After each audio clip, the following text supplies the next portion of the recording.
وہ کون سی دعا ہے صبر کی؟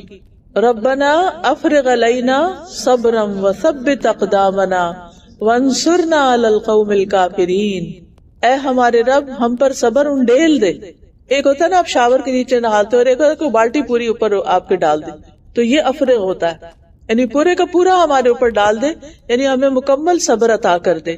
وثبت اقدامنا، اور ہمارے قدم جما دے، یعنی اس صبر پر بھی جما دے اور دشمنوں کے مقابلے میں بھی جما دے اور کافر قوم کے مقابلے میں ہماری مدد فرما. تو اس سے یہ پتہ چلتا ہے کہ صبر اللہ ہی سے مانگنا چاہیے، کیونکہ اللہ کے علاوہ کوئی صبر نہیں دے سکتا.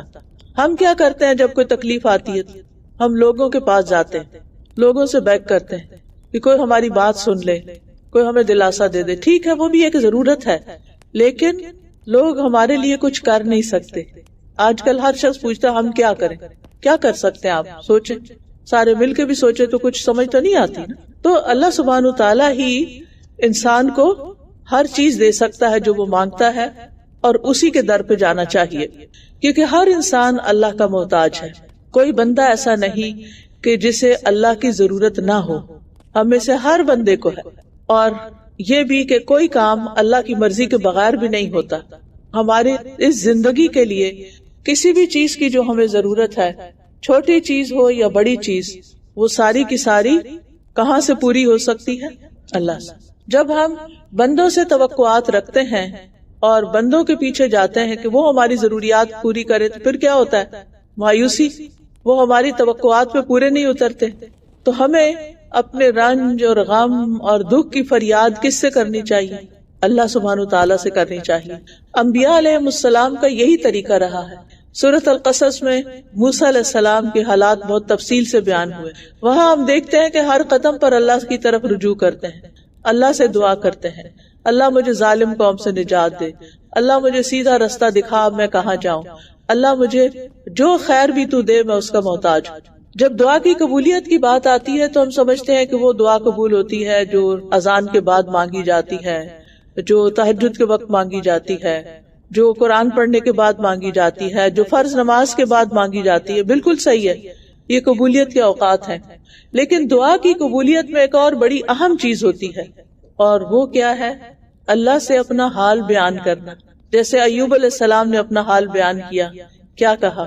انی مسنی الضر وانت ارحم الراحمین.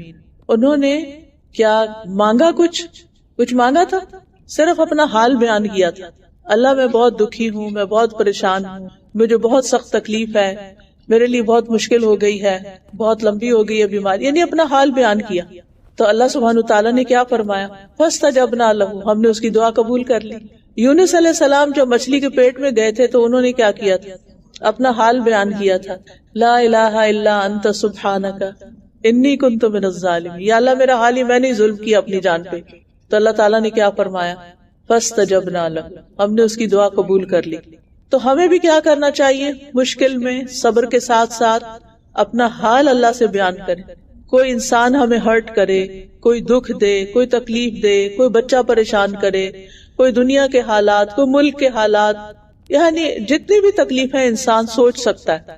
ہسبینڈ کی طرف سے کوئی بات ہرٹ کر گئی ہے، ساس نے کچھ کہہ دیا ہے، بچے بات نہیں مانتے، کوئی بزنس میں خلل آ گیا ہے، کوئی بھی چیز جو انسان کے لیے دکھ، تکلیف، پریشانی کا باعث بنتی ہے. تو کیا کرنا چاہیے؟ اللہ سبحانہ تعالیٰ کی طرف رجوع کر کے اپنا حال بیان کرنا چاہیے. اس کے آگے رونا چاہیے، تنہائی میں رونا چاہیے، اکیلے میں رونا چاہیے. اور اگر کوئی آنسو نہیں بہاتا تو اس کا دل سخت ہے. ہم سب کو سوچنا چاہیے کہ دعا مانگتے ہوئے ہم نے کتنے آنسو بہائے ہیں. کیونکہ بہت سے لوگ یہ کہتے ہیں جب کوئی تکلیف ہوتی ہے ان کو تو ان سے کہا جاتا ہے دعا کرو، تو کہتے ہیں بہت دعائیں کی. لیکن کیسی دعائیں کی ہیں؟ غافل دل سے یا سچے دل سے؟ کیونکہ بہت دفعہ ہم دعا کر رہے ہوتے ہیں اور ہمارے دماغ میں پتہ نہیں کیا کھچڑی پک رہی ہوتی ہے، ہم اور باتیں سوچ رہے ہوتے ہیں. تو ہم اپنے آپ سے سوال کریں، اپنا محاسبہ کریں کہ ہم نے کتنی دعائیں کی ہیں، رو کر، آنسو بہا کر، سسکیاں بھر کے، زور سے بھی اللہ کو پکارا، آہستہ آہستہ بھی پکارا ہے، بول کے بھی پکارا ہے، دل ہی دل میں بھی پکارا ہے. ہو نہیں سکتا کہ پھر آپ کی دعا قبول نہ ہو. تو بہرحال صبر کے ساتھ اور نماز کے ساتھ، اور صلات کا ایک معنی دعا بھی ہوتا ہے، اسی لیے صلات کو پریئر بھی کہتے ہیں نا. تو دعا کے ساتھ صبر اور نماز یا صبر اور دعا کے ساتھ مدد مانگے کس پہ؟ مشکل حالات پہ. اور اگر آپ صبر کریں گے تو صبر نصف ایمان ہے. ابن مسعود کہتے ہیں الایمان نصفان نصف صبر و نصف شکر. ایمان کے 2 حصے ہیں، آدھا حصہ ایمان کا صبر ہے اور باقی آدھا ایمان اللہ کا شکر ادا کرنا ہے. یعنی یہ 2 کام بندہ کرتا رہے تو اس کا ایمان مکمل ہو جاتا ہے. اور صبر اللہ تعالیٰ کی طرف سے ایک تحفہ ہے جو کسی بندے کو عطا ہو جاتا ہے. یعنی وما صبرک الا باللہ، کہ آپ کا صبر بس اللہ کی مدد سے ہی ہوتا ہے. گویا اللہ کی طرف سے ایک تحفہ ملتا ہے. رسول اللہ صلی اللہ علیہ وسلم نے فرمایا کسی شخص کو صبر سے بہتر کوئی وسیع تر نعمت نہیں دی گئی. یعنی کہ کسی شخص کو صبر سے بڑھ کر کوئی نعمت عطا نہیں ہوئی. جس کو صبر کرنا آ گیا وہ بہت رچ انسان ہے، بہت خوش قسمت انسان ہے کہ اللہ نے اس کو بہت بڑا تحفہ عطا کیا ہے. کیونکہ صبر جنت میں لے جانے والی صفت ہے. یعنی اگر آپ کو صبر مل گیا دکھ پر تکلیف پر تو دکھ تکلیف کی وجہ سے گناہ بھی جڑیں گے، اجر بھی ملے گا، اور بالآخر اس صبر کی وجہ سے آپ جنت میں بھی پہنچ جائیں گے انشاءاللہ. تو پھر یہ بہت بڑی نعمت ہوئی نا جو توفیق ہو گئی. یعنی لوگ جب جنت میں جا رہے ہوں گے تو آپ جانتے ہیں کہ کون سی خوبی ان کو جنت میں لے جائے گی؟ صبر کرنے کی عادت. لوگوں کی باتوں پر، لوگوں کی اذیتوں پر، خوف پر، غم پر، بھوک میں، پریشانی میں، بیماری میں، دکھ میں. قرآن مجید میں آتا ہے اولئک یجزون الغرفۃ بما صبروا ویلقون فیہا تحیۃ وسلاما. یہی لوگ ہیں جو اپنے صبر کے بدلے جنت میں بالا خانے دیے جائیں گے، یعنی بہت اونچی بلند عمارتیں، اور وہ اس میں دعائے خیر اور سلام سے استقبال کیے جائیں گے. اور انہیں کیا کہا جائے گا؟ سلام علیکم بما صبرتم فنعم عقبی الدار. سلام ہو تم پر اس صبر کے بدلے جو تم نے کیا. اور پھر جنت میں جب جائیں گے تو مزید نعمتیں ملیں گی. وجزاہم بما صبروا جنتا وحریرا. وہ ان کے صبر کی وجہ سے ان کے بدلے میں جنت اور ریشم عطا کرے گا. تو اس سے یہ پتہ چلتا ہے کہ جنت کی نعمتیں کس کے بدلے میں ملتی ہیں؟ صبر کرنے کے بدلے میں ملتی ہیں. اب صبر کا مطلب کیا ہے؟ صبر ہوتا کیا ہے؟ یہ تو ہم نے پڑھ لیا کہ صبر کے بڑے فائدے ہیں، لیکن صبر کا مطلب کیا ہے؟ صبر کا مطلب ہے حبس، روک لینا. جیسے سانس روک لیتے ہیں نا تو سانس باہر نہیں نکالتے، اسی طرح خود کو روک لینا، اپنے آپ کو سنبھال لینا، کسی چیز سے بچ جانا، یہ سب صبر ہے.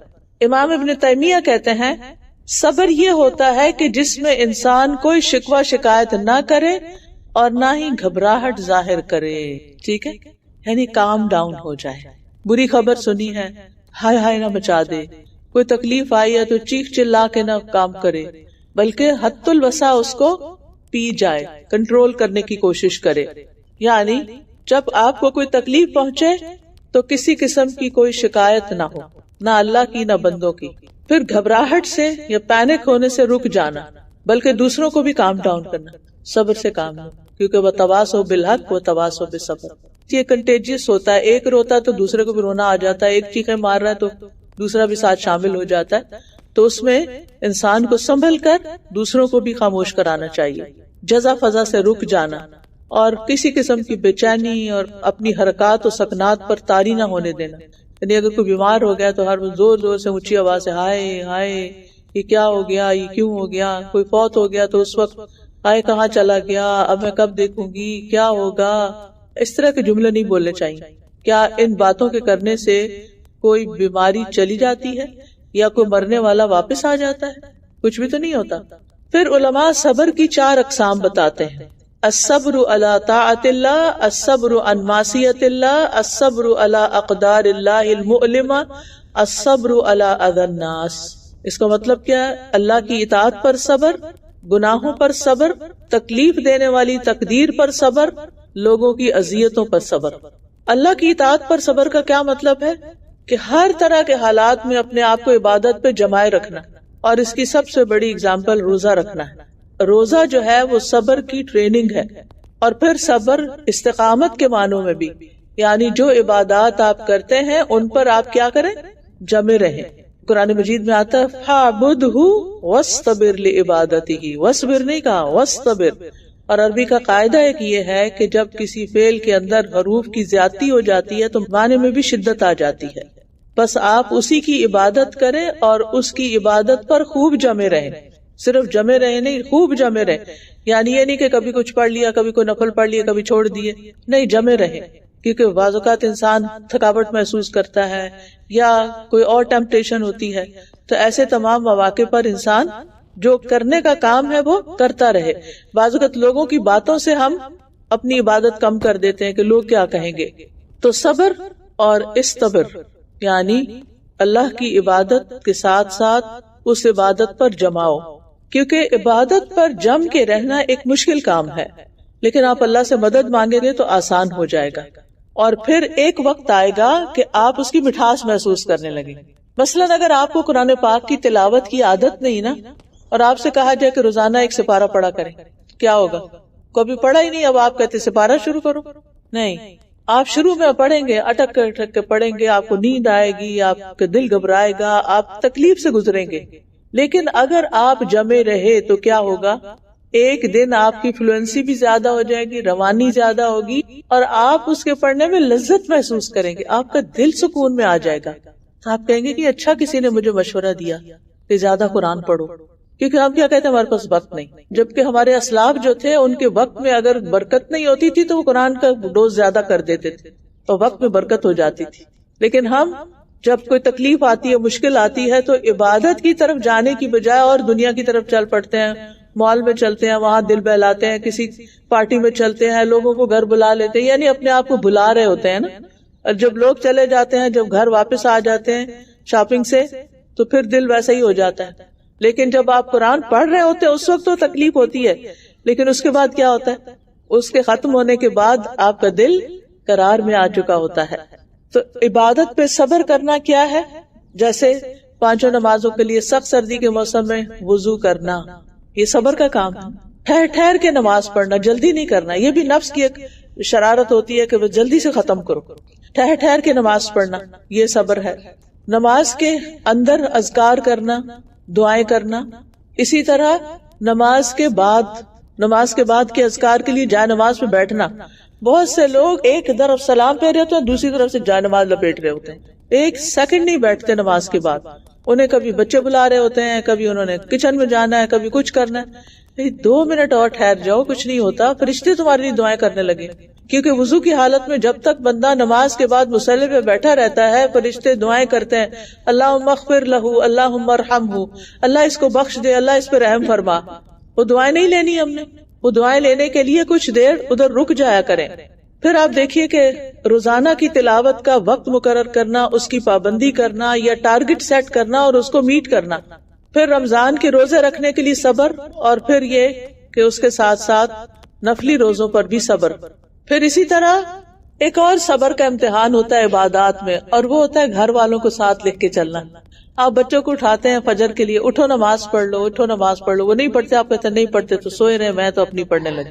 آپ کیا کرتے ہیں؟ آپ اپنی نماز شروع کر دیتے ہیں اور ان کی نماز رہ جاتی ہے، کیونکہ آپ نے صبر نہیں کیا. آپ صبر سے کام لیتے، دوبارہ چلے جاتے. چلو تھوڑے آپ کی طرح اول وقت نہیں اٹھتے تو کم از کم آخر وقت میں اٹھ جائے، لیکن ان کی نماز تو نہ جائے.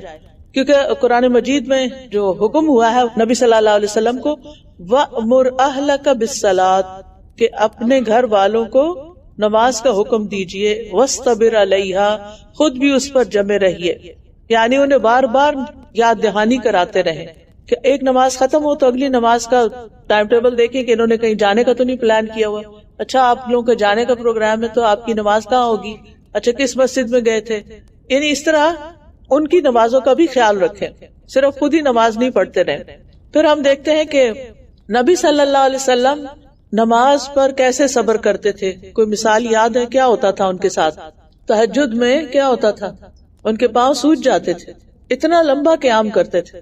ہم نماز شروع کرتے ہیں تو ہم کبھی ایک ٹانگ پہ کھڑے ہوتے ہیں، کبھی دوسری پہ کھڑے ہوتے ہیں. گھر میں تو خیر آرام سے بھی پڑھ لیتے ہیں کیونکہ کل اللہ پڑھنی ہوتی ہے. تو مسجد میں تراویحوں میں خاص طور پر آپ دیکھیں کہ بعض اوقات آپ کے سامنے ایسے لوگ کھڑے ہو جاتے ہیں جو مسلسل ہل رہے ہوتے ہیں، کبھی آگے کبھی پیچھے، کبھی کیونکہ وہ بے چین ہو رہے ہوتے ہیں. یہ صبر نہیں، صبر یہ کہ نماز میں ساکت ہو کے کھڑے. تو ہمیں عبادات میں صبر اختیار کرنے پر مثالیں سیرت نبی صلی اللہ علیہ وسلم سے ملیں گی. لہٰذا آپ اس کا مطالعہ ضرور کریں، کوئی نہ کوئی سیرت کا کورس کریں، بخاری شریف کا کورس کریں، اس سے آپ کو پتہ چلے گا کہ ایک مومن کی زندگی کیسے ہوتی ہے، ہمارے پیارے رسول کیسے تھے، اور ہمیں کس طرح کی زندگی بسر کرنی ہے اگر ہمارے دل میں تھوڑی سی بھی خواہش ہے کہ قیامت کے دن ہم آپ کی شفاعت حاصل کر سکیں، آپ سے ملاقات کر سکیں، آپ کے مجلس میں بیٹھ سکیں۔ دوسری چیز ہے اللہ کی نافرمانی پہ صبر۔ انسان کے اوپر دو دشمن مسلط ہیں، ایک اس کے اندر ہے، ایک اس کے باہر ہے۔ اندر والا اس کا نفس ہے اور باہر والا شیطان مردود ہے۔ اندر سے بھی وسوسے اٹھتے ہیں اور باہر سے بھی اندر آتے ہیں، اور وہ دونوں مل جائیں تو گناہ پہ انسان اور پکا ہو جاتا ہے۔ تو اس لیے اللہ کی نافرمانی سے رکنا بھی ہم سے صبر کا تقاضا کرتا ہے، چاہے دل کتنا بھی چاہ رہا ہو۔ بڑا دل چاہ رہا ہے کوئی میوزک سنیں، کوئی ڈرامہ دیکھیں، کوئی سوشل میڈیا پہ ٹک ٹاک دیکھیں، اور پھر جب شروع ہو جاتے ہیں تو بس دیکھے چلے جاتے، دیکھے چلے جاتے، دیکھے چلے جاتے، نماز کا وقت بھی لیٹ ہو جاتا ہے۔ کیا یہ اللہ کی فرما برداری ہو رہی ہے؟ اپنے آپ سے پوچھا کریں، نہیں یہ تو نہیں، تو پھر رک جائیں، بس ادھر سٹاپ اٹ، اپنے آپ کو خود سٹاپ کیا۔ ٹھیک ہے کوئی کام کی چیز ہو تو اور بات ہے، لیکن وقت کا حساب ہوگا کہ کوئی نہیں ہوگا، کہ اپنی زندگی اپنی جوانی کہاں گزاری، ہوگا نا۔ اب کتنے ہی بچے ہیں جو یوتھ ہماری جو ہے ان کی راتیں کیسے گزر رہی، کیا کرتے ہوئے گزر رہی ہیں، سوشل میڈیا پہ، نیٹ فلیکس پہ، یوٹیوب پہ، اور کیا دیکھ رہے ہیں؟ کیونکہ نفس کی خواہشات بے لگام ہو چکی، ماں باپ کا سمجھانا کوئی اثر نہیں کر رہا، اور خود ان کے اپنے اندر ایسا کوئی ہے ہی نہیں صبر کا مادہ، کیونکہ وہ ایسے دور میں پیدا ہو گئے ہیں کہ جہاں ہر چیز ایک کلک پر ہو جاتی، تو صبر کرنا اور مشکل ہو گیا۔ تو اللہ کی نافرمانی کے وقت جب اللہ کی حدود ٹوٹ رہی ہوں یا حرام کام ہو رہے ہوں، تو اس وقت ایسے حرام کاموں سے بچنا اور ان سے پیچھے ہٹ جانا، یہی صبر ہے۔ اور اگر اپنے دل میں نافرمانی کی سوچ آئے تو اس سے اپنے آپ کو خود کو روک لینا چاہیے، اپنی خواہشات کو لگام دینی چاہیے، حرام چیزوں سے خود کو روک کر رکھنا چاہیے۔ اور گناہ سے رکنے پر بھی جو صبر ہوتا ہے اس کی بھی ایک لذت ہوتی ہے۔ گناہ کرتے وقت لذت ہوتی ہے، بعد میں کیا ہوتا ہے؟ ریگریٹ۔ مثلا آپ کسی کی غیبت کر رہے ہیں، اس وقت کیا ہوتا ہے جب کر رہے ہوتے ہیں؟ کیسا سکون اور کیسا مزہ اور کیسی خوشی ہو رہی ہوتی ہے۔ اچھا تھوڑی سی اور باتیں پتہ چلے کسی کے بارے میں، اچھا اور پھر بلکہ ہمارا تو یہ تکیہ کلام بن چکا ہے، اچھا اور سناؤ کیا حال چال ہے، سب ٹھیک چل رہا ہے۔ اس کا کیا مطلب ہوتا ہے؟ یعنی جو باتیں ٹھیک نہیں ہیں وہ مجھے بتاؤ، بغیر کسی مقصد کے۔ تو اس لیے انسان کو یہ دیکھنا چاہیے کہ کس کام کے کرنے میں فائدہ اور کس کام کے کرنے میں نقصان۔ ایک ہے وقتی لذت، گناہ میں وقتی لذت ہوتی ہے، لیکن بعد میں ریگریٹ، پریشانی، اور پھر خواب پریشان کن آتے ہیں اور انسان بے چین رہتا ہے۔ لیکن جب انسان اس گناہ سے رکتا ہے تو اس وقت تکلیف ضرور ہوتی ہے، لیکن بعد میں انسان کو ایک ایسا سکون آتا ہے کہ میں نے اپنے آپ کو اللہ کی خاطر روک لیا، اللہ کی حدیں پار نہیں کی۔ مثلا آپ دیکھتے ہیں کہ آپ کام کر رہے ہیں، کچھ پڑھ رہے ہیں، کمپیوٹر آپ کے سامنے کھلا ہوا ہے، کہ اچانک کمپیوٹر کی اسکرین پر کوئی شخص آپ کو پیغام بھیج رہا ہے کہ اس شخص سے بات کرو جس سے بات کرنا حرام ہے۔ مثلا ایک لڑکی کا ایک غیر مرد سے فضول باتیں کرنا، ضرورت کی بات کر سکتی ہے لیکن غیر ضروری باتیں کرنا، ہنسی مذاق کرنا۔ اور اب تو افسوس یہ کہ بعض خواتین شادی شدہ ہو کر دوسرے مردوں سے تعلق رکھے ہوئے، کیونکہ ایسے مسائل سامنے آتے رہتے ہیں۔ وہ اپنے آپ کو کیا جسٹیفیکیشن دیتے سوائے اس کے کہ وہ جس وقت وہ چیٹ ہو رہی ہوتی ہے یا باتیں ہو رہی ہوتی ہیں اس میں مزہ آ رہا ہوتا ہے۔ اور کتنی ہی لڑکیاں ان کی زندگی جہنم بنی ہوئی ہے کہ ان کے مرد حضرات گھر میں آ کر بھی لڑکیوں سے چیٹنگ کرتے رہتے ہیں، دفتروں میں تو کر ہی رہے ہوتے ہیں، گھر آ کے بھی نہیں رکتے، فون نہیں چھوڑتے، انہی سے باتیں کرتے رہتے ہیں۔ حتیٰ کہ ایک بچی بیچاری اتنی نیک بچی تھی، میں بتا نہیں سکتی، مجھے اس قدر افسوس ہوا، اس نے مجھے میسج کیا اور بتایا کہ اس طرح میری شادی ہوئی، اور شادی کے بعد میرے ہسبینڈ نے یعنی مسلسل ان کا وتیرہ یہی رہا کہ مجھ میں دلچسپی کم اور لڑکیوں میں زیادہ، اور پھر وہ اس حد تک بڑھ گئی کہ مجھ سے اب بیزاری ہے ان کی، نہ بچی کو توجہ دیتے ہیں نہ مجھے توجہ دیتے ہیں، رات کو بستر پر بھی آتے ہیں تو دوسری طرف منہ کر کے اس وقت تک موبائل دیکھتے رہتے ہیں اور اپنی مرضی کی چیزیں کرتے رہتے ہیں جب تک نیند نہیں آتی۔ تو کہتی ہے کہ مجھ سے یہ سب کچھ دیکھا نہیں جا رہا، یعنی مجھے سمجھ نہیں آتی میں کروں کیا۔ اور یہ ایک بچی نہیں، ایسی کئی بچیاں اپنے مسائل شیئر کرتی ہیں کہ ہسبینڈ ان میں دلچسپی نہیں لے رہے اور فون پر دوسری لڑکیوں کے ساتھ زیادہ انوالو، اور پھر ایک وقت میں ایک لڑکی سے نہیں کئی لڑکیوں سے۔ تو اب آپ خود سوچئے کہ قصور صرف ہسبینڈ کا ہی نہیں ہے، قصور ان لڑکیوں کا بھی ہے جنہوں نے صبر نہیں کیا اور خواہشات کو بے لگام چھوڑ دیا اور حرام ریلیشن شپ میں چلے گئے. تو صبر کیسے کرے انسان؟ گناہ کے موقع پر یہ سوچے کہ اللہ دیکھ رہا ہے، یعنی اس موقع پہ خود کو یاد کرانا چاہیے کہ میں اللہ کی نگاہ میں ہوں. پھر یہ کہ اس گناہ کی لذت وقتی ہے لیکن اس کی سزا بہت سخت ہے، میرے اندر وہ ہمت نہیں کہ میں وہ سزا بھگت سکوں. اور پھر یہ کہ اگر میں نے یہ گناہ کیا تو اللہ تعالیٰ مجھ سے راضی نہیں ہوگا، اور اگر اللہ تعالیٰ ناراض ہو گیا تو میرے پاس باقی کیا بچتا ہے؟ پھر کوئی ہے جائے پناہ، کوئی ہے جائے امان. اور پھر اپنے آپ کو کہیں کہ گناہ سے رک کے رب مجھ سے راضی ہو گیا، خوش ہو گیا، تو پھر رب کے انعامات ہیں اس صبر کے بدلے جو میں کروں گی. لہٰذا ایسے سب کانٹیکٹس کو بلاک کر دیا جائے کہ جن کا ایک میسج آتا ہے اور انسان سب کچھ بھول کے پھر ان کے ساتھ وقت گزارنے شروع کر دیتا ہے. ایسی فون کالز کو بلاک کر دیا جائے جن کو اٹینڈ کر کے آپ ہنسی مذاق شروع کر دیتے ہیں اور غیر شرعی باتیں کرتے ہیں جن کی شریعت نے اجازت نہیں دی ہوئی. چاہے آپ اپنے آپ کو کتنی مرضی جسٹیفیکیشن دیں، فلاں کو میں نے بھائی بنایا ہوا ہے، فلاں کو میں نے بیٹا بنایا ہوا ہے. کون ہے یہ بیٹے اور کون ہے یہ بھائی جن کو اللہ نے آپ کا بیٹا نہیں بنایا؟ یہ جو کچھ بھی ہم کر رہے ہیں یہ سب بندوں کو نہیں بھی پتا تو اللہ کی نگاہ میں ہے اور اس کا حساب دینا ہوگا، جواب دینا ہوگا. تو نجات اسی میں ہے کہ انسان دنیا میں ہی توبہ کر لے اور ایسی چیزوں کو اپنی زندگی سے باہر نکال دے جو اس کے لیے وبال جان بننے والی. کیا قبر کی رات کی لذت ایسی چیٹس میں ہوگی، ایسی باتوں میں ہوگی، ایسی دوستیوں میں ہوگی، ایسے تعلقات میں ہوگی، ایسے رشتوں میں ہوگی جن کو اللہ نے رشتہ نہیں بنایا؟ پھر تیسری قسم ہے اللہ کی تقدیر پر صبر کرنا. الصبر علی اقدار اللہ المؤلمہ. یہ وہ مواقع ہوتے ہیں جب ہماری زندگی میں مشکلات اور پریشانیاں اور تکلیفیں آتی ہیں، آزمائشیں اور امتحان آتے ہیں. تو اس میں کیسے صبر کریں؟ How to be patient. صبر کریں کیسے؟ تو اس میں صبر یہ ہے سب سے اہم، یعنی کوئی بھی کوئی فوت ہو گیا ہے، کوئی بیمار ہو گیا، کچھ ٹوٹ گیا، کچھ گر گیا، کچھ گم گیا ہے، کچھ بھی نقصان پہنچا آپ کو، تو آپ کیا کریں؟ پہلا کام انا للہ و انا الیہ راجعون، اور چپ. کوئی شکوہ شکایت نہیں، کوئی بلیم گیم نہیں کہ اس کی وجہ سے ہوا، فلاں نے ایسا کیا، اس نے ایسا، اس وجہ سے یہ ہو گیا. نہیں، کوئی منفی جملہ زبان سے نہیں نکالنا، کوئی منفی بات زبان سے نہیں نکالنا، کیونکہ جو بھی ہم بولیں گے وہ اس کا کیا ہوگا؟ لکھا جائے گا، اور لکھ کر کہا جائے گا، اعمال نامے کا حصہ بنے گا. پھر قیامت کے دن دکھایا جائے گا کہ یہ تم نے کہا تھا اللہ کے بارے میں اور یہ کہا تھا تم نے بندوں کے بارے میں. وہ کہتا ہے نا، ایک چپ 100 سکھ. حدیث میں آتا ہے من سمت نجا، جو چپ رہا اس نے نجات پائی، اور جس نے تبصرہ شروع کر دیا اس کی زبان سے غلط سلط باتیں نکلی جو ساری اس کے خلاف حجت بننے والی.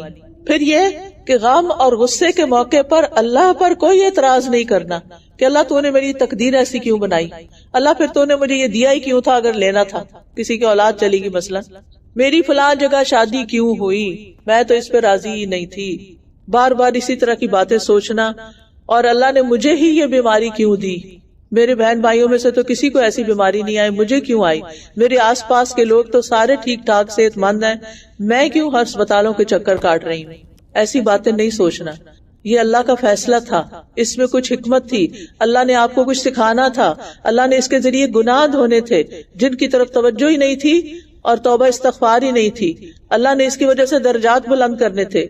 لہٰذا اللہ پر کوئی اعتراض نہیں، کیونکہ اعتراض کرنے سے، فضول باتیں کرنے سے صبر کی نفی ہو جاتی ہے. تو مشکلات کے وقت صبر کیسے کریں؟ انا للہ و انا الیہ راجعون پڑھ کر اللہ سے اچھی امید رکھ کے اچھے جملے بولیں. جب کوئی بیمار ہو جاتا تھا تو نبی صلی اللہ علیہ وسلم اس کی عیادت کے وقت کہتے تھے ابشر، خوش ہو جاؤ، یعنی یہ بیماری گناہ دھونے کے لیے آ گئی، یعنی اچھے جملے. اور ویسے بھی فَإِنَّ مَعَ الْعُسْرِ يُسْرًا، إِنَّ مَعَ الْعُسْرِ يُسْرًا، تنگی تکلیف آ گئی ہے تو کوئی بات نہیں، اس کے ساتھ آسانی بھی آئے گی. اور انا للہ کا کیا مطلب ہے؟ انا للہ و انا الیہ راجعون، بے شک ہم اللہ کے ہیں اور اللہ ہی کی طرف پلٹ کے جانے والے ہیں. یہ جملہ کون کہہ سکتا ہے؟ جو واقعی اللہ کو پہچانتا ہو، جو اللہ کی قدر جانتا ہو، جو اللہ پر یقین اور بھروسہ رکھتا ہو. تو واقعی ہم اللہ سے ملاقات کے امیدوار ہیں، واقعی ہم اللہ سے ملاقات چاہتے ہیں اور خوبصورت ملاقات چاہتے ہیں. ایک دن تو اس کے سامنے جا کے کھڑے ہونا ہے نا، جب کوئی بھی ہمارے ساتھ نہیں ہوگا. تو یہ وقت جن پہ ہم نے اللہ کے فیصلوں پہ صبر کر لیا، یہ وقت کیا بن جائیں گے؟ اس وقت خوبصورتی اور خوشگواری کا سبب بنے گے. اور جب آپ سوچ سمجھ کے یہ الفاظ کہیں گے نا انا للہ و انا الیہ راجعون، تو یہ الفاظ آپ کو سکون دے دیں گے، خوشی دے دیں گے. کیونکہ بعض اوقات ہم کہتے ہیں انا للہ، بس اتنا ہی کہہ دیتے ہیں، اتنا نہیں کہنا، پورا کہنا ہے انا للہ و انا الیہ راجعون. تو جب میں لوٹ کے اپنے رب کے پاس واپس جاؤں گی تو اس پریشانی پر کیے گئے صبر پر مجھے اجر و ثواب دے کر بہت خوشی ہوگی، اور وہ خوشی پائیدار ہوگی. اور زندگی میں پیش آنے والی مختلف آزمائشیں ہیں جن کا ذکر سورۃ البقرہ میں آتا ہے. وَلَنَبْلُوَنَّكُمْ بِشَيْءٍ مِّنَ الْخَوْفِ وَالْجُوعِ وَنَقْصٍ مِّنَ الْأَمْوَالِ وَالْأَنفُسِ وَالثَّمَرَاتِ وَبَشِّرِ الصَّابِرِينَ، اور ہم تمہیں خوف اور بھوک اور مالوں اور جانوں اور پھلوں کی کمی میں سے کسی نہ کسی چیز کے ساتھ ضروری آزمائیں گے، اور صبر کرنے والوں کو خوشخبری دے دیجیے. یعنی تکلیف کس کا باعث بن گئی؟ خوشخبری کا باعث بن گئی، انعام کا باعث بن گئی. جو صبر آ جاتا ہے نا پھر کہ یہ تکلیف جو ہے یہ میرے لیے خوشخبری لے آئی ہے کہ اللہ کے ہاں بہت بڑا اجر ہے. تو ان الفاظ کی زبان سے ادائیگی بھی صبر ہے، اور دل سے سوچ کے پڑھنا بھی صبر ہے، اور صبر پر اجر ہے.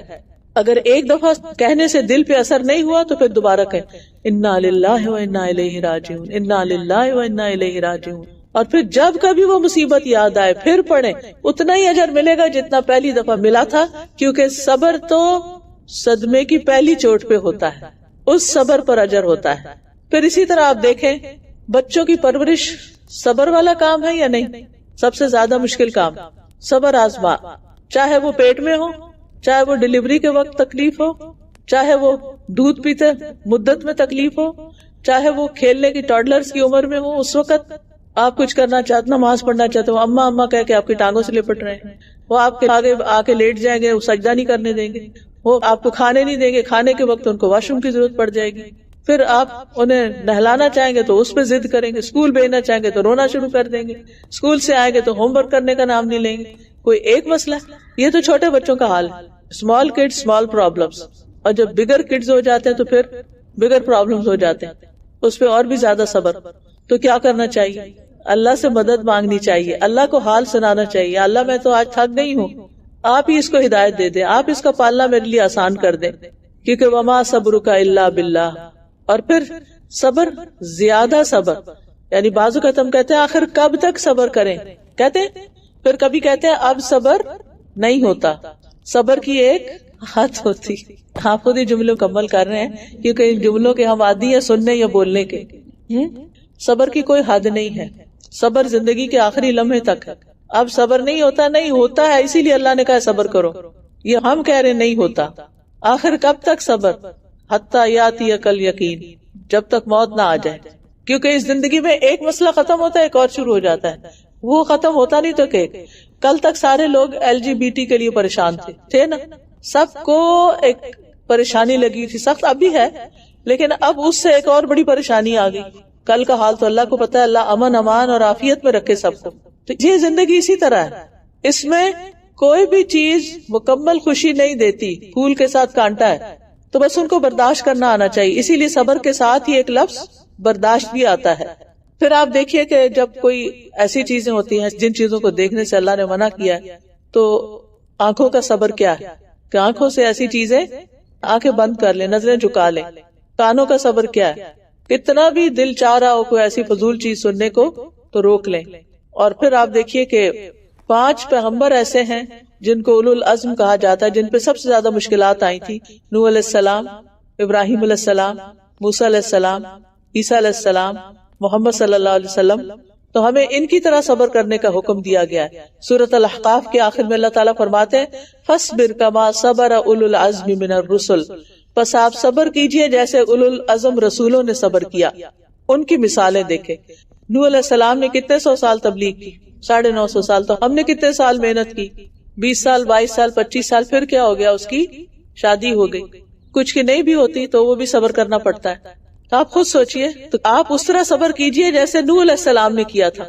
تو پھر کتنا عرصہ صبر کرنا ہوگا، موت تک. اور ان کو بھی کس سے پرابلم، باہر والوں سے تو تھا، گھر میں بھی کوئی مسئلہ تھا ان کی بیوی بھی اور ان کا بیٹا بھی ان کے ساتھ نہیں تھے.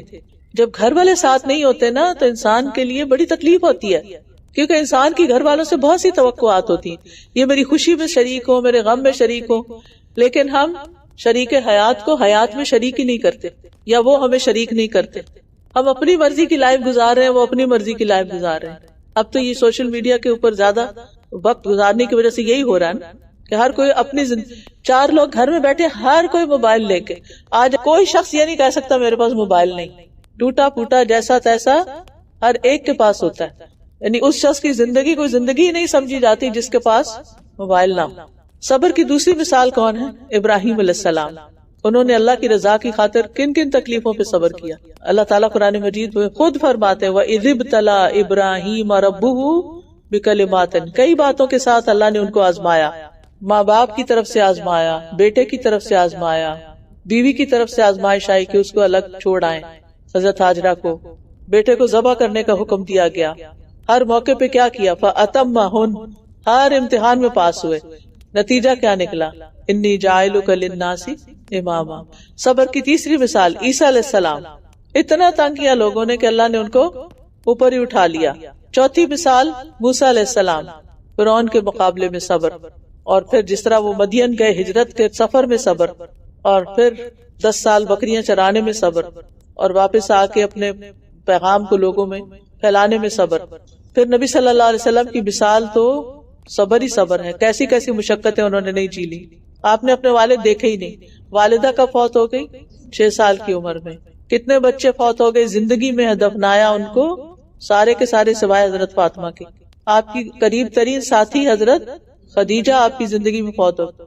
جنہوں نے ہر موقع پہ آپ کو سپورٹ کیا ابو طالب، وہ فوت ہو گئے. یعنی جس رشتے سے انسان کو خوشی اور سکون ملتا ہے وہ سارے آپ کی زندگی میں چلے گئے. کوئی بہن بھائی تھے رنج غم بانٹنے کے لیے؟ نہیں. کبھی کوئی شکایت سنی آپ نے نبی صلی اللہ علیہ وسلم سے؟ نہیں. وہ صبر کی عظیم ترین مثال. یوسف علیہ السلام کا صبر، ان کا قصہ پڑھیں کتنے صبر کا اور کیسے صبر کا معاملہ کیا انہوں نے. اور اللہ تعالیٰ نے آخر میں کیا فرمایا؟ انہ من یتق ویصبر فان اللہ لا یضیع اجر المحسنین. جو تقوی اختیار کرتا ہے، صبر کرتا ہے، تو اللہ محسنوں کا اجر ضائع نہیں کرتا. لہذا ہمیں کوشش کرنی ہے، اپنے ساتھ سٹرگل کرنی ہے کہ ہم بھی اپنے اندر صبر لے کر آئیں، کیونکہ ہمیں بھی حکم دیا گیا ہے نا. اور صبر پر خود کو مجبور کریں. یہ بولنا چھوڑ دیں صبر نہیں ہوتا. نہیں، آپ کہیں مجھے صبر کرنا ہے. آپ دیکھیں کہ ہم تہجد کیوں نہیں پڑھ سکتے؟ کیونکہ ہم سے نیند چھوڑنے پر صبر کوئی نہیں نا. یہ بھی صبر کا کام ہے، نیند چھوڑ کے اٹھنا. اچھا یہ بتائیں رمضان میں کیسے تراویح پڑھ لیتے ہیں؟ صبر کرتے ہیں نا. روزہ کیسے رکھ لیتے ہیں؟ صبر کرتے ہیں. قرآن پورا ختم کر لیتے ہیں مہینے میں، صبر کرتے ہیں. تو بعد میں یہ صبر کدھر جاتا ہے کہ ہم اس کا آدھا بھی نہ کریں. تو خیر کا کوئی بھی کام شروع کریں تو اس پر استقامت اختیار کریں. ہم خود بعض اوقات اپنے پوٹینشیل کو نہیں جانتے. اللہ تعالیٰ کو زیادہ پتا ہوتا ہے کہ ہمارے اندر کتنی ہمت ہے. لہذا لا یکلف اللہ نفسا الا وسعها. تو صبر کرنے کے لیے 2 قوتوں سے جہاد کرنا پڑتا ہے، ایک اپنا نفس اور دوسرے شیطان. جب شیطان کی طرف سے وسوسے آئے تو اعوذ باللہ من الشیطان الرجیم. ایک اور چیز، جب دل بہت گھبرائے، دل میں بے چینی ہو، پریشانی ہو، نماز کو دل نہ چاہے اور کسی چیز میں دل نہ لگے، تو یہ دعا یاد کر لیجئے. ایاک نستعین میں یہ دعا ہے اعوذ باللہ السمیع العلیم من الشیطان الرجیم من ہمزہ ونفخہ ونفثہ. 3 دفعہ پڑھ کے دل پہ تھتکارے، تھو تھو تھو ایسے کر کے. آپ دیکھیں گے کچھ عرصہ مسلسل پڑھیں گے تو آپ کو یہ وسوسے آنے بند ہو جائیں گے. کیونکہ کوئی بندہ ایسا نہیں جو یہ کہے کہ مجھے کوئی وسوسہ نہیں آتا. وسوسے آتے ہیں، کچھ اپنے اندر سے آتے ہیں. اللہم انی اعوذ بک من شر نفسی. اللہ میں اپنے ہی نفس کے شر سے تنگ ہوں، مجھے اس کے شر سے بچا لے. سلف صالحین میں سے ایک شخص تھے جنہوں نے 20 سال صبر کیا. تہجد کی نماز کے لیے کھڑے ہوتے اور وہ کہتے ہیں کہ میری آنکھیں بھاری ہو جاتی، جسم میں تھکاوٹ طاری ہو جاتی. یعنی 20 سال وہ تہجد پہ صبر کرتے رہے، لیکن تہجد میں لذت محسوس نہیں کرتے تھے، مزہ نہیں آتا تھا.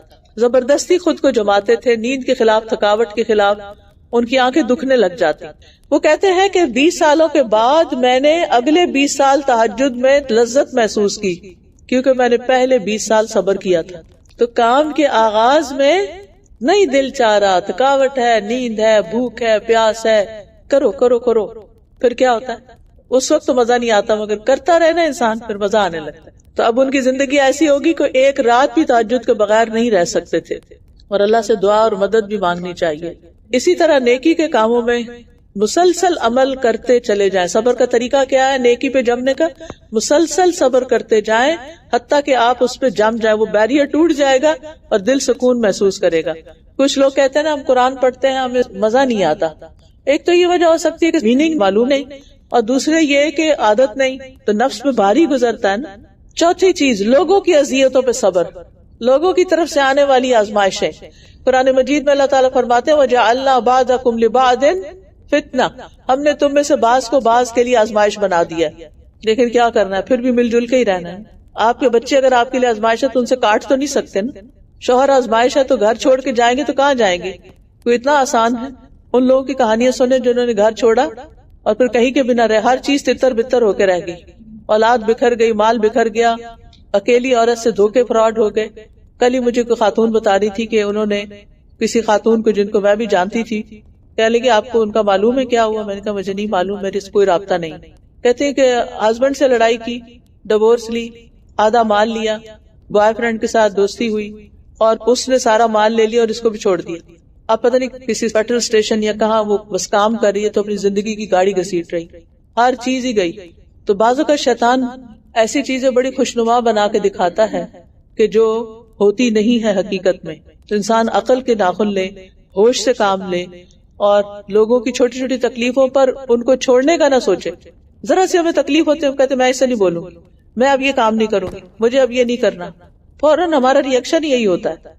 تو نبی صلی اللہ علیہ وسلم نے فرمایا وہ مومن جو لوگوں سے ملتا جلتا ہے اور ان کی طرف سے آنے والی تکلیفوں پہ صبر کرتا ہے، وہ اس سے اجر اور ثواب میں کہیں آگے ہے جو لوگوں سے میل جول نہیں رکھتا اور نہ ان کی تکلیفوں پہ صبر کرتا ہے.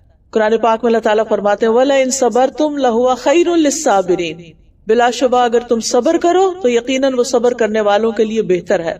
ابن عباس کہتے ہیں ایک دن میں نبی صلی اللہ علیہ وسلم کے پیچھے سوار تھا، آپ نے مجھ سے فرمایا اے چھوٹے لڑکے کیا میں تمہیں چند کلمات نہ سکھا دوں جن کے ذریعے اللہ تمہیں فائدہ دے گا؟ میں نے عرض کیا کیوں نہیں؟ آپ نے فرمایا یاد رکھو ناپسندیدہ کاموں پر صبر کرنے میں بڑی خیر ہے، کیونکہ مدد صبر کے ساتھ ہے، مدد صبر کے ساتھ ہے، تنگی کشادگی کے ساتھ ہے اور آسانی سختی کے ساتھ ہے. اللہ نے ان کو اپنے اپوزٹ میں رکھ دیا ہے. لہٰذا لوگوں کی باتوں پر غمگین ہونے کی بجائے صبر کریں. وَاصْبِرْ وَمَا صَبْرُكَ إِلَّا بِاللَّهِ وَلَا تَحْزَنْ عَلَيْهِمْ وَلَا تَكُ فِي ضَيْقٍ مِّمَّا يَمْكُرُونَ، اور صبر کیجئے اور نہیں آپ کا صبر مگر اللہ کی توفیق سے، اور ان پر غم نہ کیجئے اور نہ کسی تنگی میں مبتلا ہوں اس سے جو چالیں چلتے رہتے ہیں. تو کسی کے ستانے پر کیا کرنا چاہیے؟ صبر کرنا چاہیے. ایک شخص نبی صلی اللہ علیہ وسلم کے پاس آ کے اپنے پڑوسی کی شکایت کرنے لگا.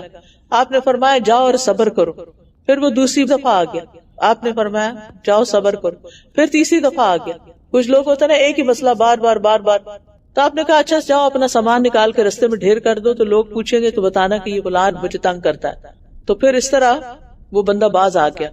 تو کسی سے بھی تکلیف پہنچے، مثلا کسی نے کوئی بات ٹیڑھی تیکھی کر دی، چپ کر جائے، تھوڑی دیر آپ کے اندر ابال آئے گا پھر ٹھیک ہو جائے گا. لیکن اگر آپ نے ایک کی بجائے دو سنا دی تو اب آپ کے دل میں پشیمانی آ جائے گی. پھر اگر کوئی کسی کو آپ پر ترجیح دیتا ہے تو وہ بھی ہرٹ فل ہوتا ہے نا، اس موقع پر بھی صبر. چھوٹے بچے ہوتا ہے نا تو ان کے اندر یہ چیز بہت آ جاتی ہے کہ بابا یا ماما فلاں بچے کو زیادہ اہمیت دیتے ہیں، وہ تو ان کا بہت فیوریٹ ہے. تو ایسی چیزوں پر بھی پھر وہ بچپن سے ہی چیزیں ذہن میں بیٹھ جاتی ہیں.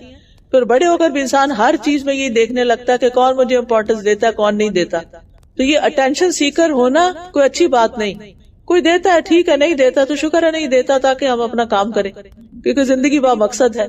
اس غم میں کیوں مبتلا رہے کہ وہ فلاں مجھے کال نہیں کرتا، فلاں گھر میں نہیں آتا، فلاں سلام نہیں کرتا، فلاں مجھے پوچھتا نہیں. یہی غم ہے نا. بچے شادی کے بعد کیا کرتے ہیں؟ اپنے اسپاؤسز کے ساتھ خوش رہتے ہیں، پھر ان کے بچے دو ہو جاتے ہیں تو پھر تو اور بھی گم ہو جاتے ہیں، پھر وہ آپ کے رہتے ہی نہیں. اللہ نے انہیں بنایا اس لیے تھا، ہمارے لیے تھوڑی بنایا تھا کہ ہم انہیں ساری زندگی بچہ سمجھ کے بت بنا کے پوچھتے رہے. ٹھیک ہے وہ اپنی زندگی میں خوش رہے، ہمیں اپنی کچھ مصروفیت سوچنی چاہیے. میں نہیں کہتی کہ بچوں کو آنا نہیں چاہیے ماں باپ کے پاس، ان کی بھی کئی مجبوریاں ہوتی ہیں. پھر بھی اگر وہ نہیں کرتے، بعض اوقات ان کا اسپاؤس نہیں پسند کرتا، بعض اوقات ان کی مصروفیت اور جاب ایسی ہوتی ہے کہ وہ نہیں آ سکتے. تو صبر. آپ اپنا دائرہ کار بنائیں، اپنا کوئی کام شروع کریں، اور سب سے بہتر یہ ہے کہ قرآن کورسز کریں، علم کی دنیا میں لگ جائیں. ایسی لذت آئے گی کہ آپ کو لوگوں کی بے رخی بے وفائی دکھ نہیں دے گی. پھر اسی طرح اگر کوئی آپ کو ٹانٹ کرتا ہے، کوئی آپ کو تانا دیتا ہے، کوئی گالی دیتا ہے، تو نبی صلی اللہ علیہ وسلم کا طائف کا سفر یاد کر لیں کہ جب آپ کو پتھر مارے گئے اور جبریل نے آ کے کہا آپ اجازت دیں ان دونوں پہاڑوں کے بیچ میں ان کو کیا کروں، پیس کے رکھ دوں. آپ نے کہا نہیں. کیوں منع کیا؟ مجھے امید ہے ان کی نسل سے اللہ ایسے لوگ پیدا کرے گا جو صرف اسی کی عبادت کریں گے اور اس کے ساتھ کسی کو شریک نہیں ٹھہرائیں گے. اور محمد بن قاسم انہی لوگوں میں سے تھا. تو خلاصہ یہ ہے کہ اللہ کی اطاعت پہ جم جائیں، تقدیر پر صبر کریں، نافرمانیاں چھوڑنے پر صبر کریں، اپنے غم اور دکھ کی شکایت اور فریاد اللہ سے کریں، بندوں سے شکوے نہ کریں، جزا فضا نہ کریں، اللہ کو الزام نہ دیں، اللہ کی رضا میں راضی رہیں، زبان پر رب کی رضا کے کلمات ہی رہیں، اور سب سے بڑی بات یہ کہ دعا کریں ربنا افرغ علینا صبرا وثبت اقدامنا وانصرنا علی القوم الکافرین ربنا افرغ علینا صبرا وتوفنا مسلمین اللہم اجرنا فی مصیبتنا واخلف لنا خیرا منها یا حی یا قیوم برحمتک نستغیث لا الہ الا انت سبحانک انی کنت من الظالمین اللہ اللہ ربی لا اشرک به شیئا لا الہ الا اللہ العظیم الحلیم لا الہ الا اللہ رب العرش العظیم لا الہ الا اللہ رب السماوات ورب الارض ورب العرش الکریم. تکلیف اور دکھ کے وقت یہ دعائیں پڑھ کے اللہ تعالیٰ سے مدد حاصل کریں اور اللہ تعالیٰ کی رحمت کو پکاریں. کچھ کام ایسے ہوتے ہیں کہ جن کو کرنے سے انسان کی زندگی میں برکت اور رحمت آتی ہے، جن میں سے ایک صلہ رحمی کرنا ہے. اس صلہ رحمی کا کارڈ ہے، اپنے رشتہ داروں کو بھی دیں اور خود بھی پڑھیں. اور جب آپ لوگوں کو گفٹ دیں تو ان گفٹس میں اندر اچھے اچھے کارڈ رکھ کے دیں. وہ گفٹ تو ختم ہو جائے گا، یہ کارڈ آپ کے لیے صدقہ جاریہ بن جائے گا. لہٰذا اس کی شاپنگ بہت ضروری ہے. یہ تہجد کے وقت کی دعا ہے اور یہ نیک صالح اولاد کے لیے دعائیں. اور پھر ہوا کے چلنے پر اللہ سے خیر مانگنا. فال میں بہت ہوائیں چلتی ہیں پتے اڑانے کے لیے، کبھی کبھی زیادہ ہی تیز ہو جاتی ہیں، ڈر بھی لگتا ہے. اور پھر جب کوئی آ رہا ہو آپ کی طرف ہواؤں کے علاوہ تو اس وقت بھی یہ پڑھ سکتے ہیں کہ اللہ اس کی خیر دینا، مجھے اس کے شر سے بچانا. یہاں ہر شخص قرض میں جکڑا ہوا ہے، قرض سے نجات کی دعائیں کہ اللہ آپ کے سارے قرضے چکا دے. اور رزق میں کشادگی کی دعائیں. کتنے خوبصورت کارڈز ہیں، اور جو آپ کے دوست احباب پریشان ہو ان کو بھی دے سکتے ہیں. پھر تسبیحات ہیں اور ان کی فضیلتیں ہیں، کیونکہ ہر وقت ذکر کرتے رہنا چاہیے، یہ صبر لانے والا ہوتا ہے. پھر صبح شام کے مسنون اذکار ہیں اور قرآنی اور مسنون دعائیں ہیں جو آپ شروع سے پڑھنا شروع کرا کریں. ہر نماز کے بعد یا تہجد کے وقت پڑھ کے ساری قرآن کی دعائیں اور سنت کی دعائیں جو ہیں آپ مانگ بیٹھیں گے انشاءاللہ. اب چونکہ وقت کافی ہو گیا ہے اس لیے میں اجازت چاہتی ہوں. سبحانک اللہم و بحمدک اشہد ان لا الہ الا انت استغفرک و اتوب الیک. اللہ تعالی ہم سب کو بھی اپنی حفاظت میں رکھے اور فلسطینی مسلمان بہن بھائیوں کو اپنی حفاظت میں رکھے، ان کی مدد فرمائے، ان کے دکھ اور پریشانیاں دور فرمائے اور ان کے لیے بہترین فیصلے فرمائے. یا رب العالمین تو ساری دنیا میں جو مظلوم مسلمان ہیں ان کی مدد فرما اور ہمیں گناہوں سے بچا جو ہمارے لیے زوال اور وبال کا باعث بنتے ہیں. یا رب العالمین صحت اور عافیت عطا فرما، ہمارے والدین پر اپنی رحمت فرما، ہمیں نیکی کے کاموں کا شوق عطا فرما اور برائیوں سے بچا لے. جو کچھ ہم نے سنا ہے، پڑھا ہے، سمجھا ہے، ہمیں اس پر عمل کی توفیق عطا فرما.